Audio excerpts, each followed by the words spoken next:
Let's talk about Dead Space and the Callisto Protocol. This winter, we're getting very similar games released just about a month apart. The Callisto Protocol and Dead Space. So why are these games so similar?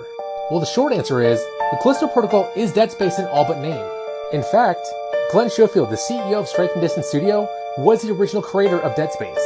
He did leave the studio shortly after the launch of Dead Space, and we don't really know why he left, but he did go on to make Sledgehammer Games, which is now a Call of Duty studio. But after his departure, EA got very greedy with the franchise. They started pumping out movies, books and comics, as well as a lot of spin-offs right after launch, and this game started getting a lot of awards. And because of that greed, they wanted more and more sales, which isn't really something that happens with horror games. And then with its sequel, Dead Space 2, it had huge sales but still failed commercially. And that was mostly because of marketing too, ultimately leading its final sequel, Dead Space 3, to be more action-focused.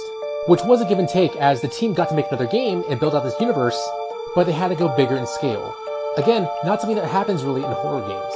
But several years after Dead Space 3, Visceral Studios, the developers of Dead Space, got shut down.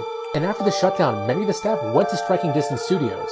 So it is more or less like Striking Distance Studios, the developers of Callisto Protocol, is just another Visceral Studios, just in a new form.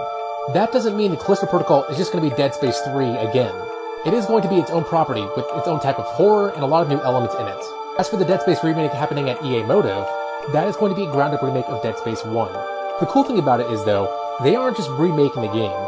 They are taking fan feedback into account when making it. They have a whole Dead Space fan council working with the teams to make sure they get the feel and all the systems right. Which is pretty evident too by all the dev diaries they've been posting lately, as well as his live streams diving deep into what exactly they're changing for this game. Like in particular, adding voice lines to Isaac Clarke throughout this game, when in the original, he was voiceless. And that's to add a little bit more character growth to him and building out this franchise even more, as well as connecting some dots between Dead Space 1 and 2. But in the end, we're just lucky to get two of these games coming very close together. It was just a very happy accident. And both these games, from what we've seen so far, both look awesome. Like awesome horror games, and awesome in their own way of building out a similar base structure. What are your thoughts though? Are you excited for Dead Space or Callisto Protocol? Or even both? I want to hear from you.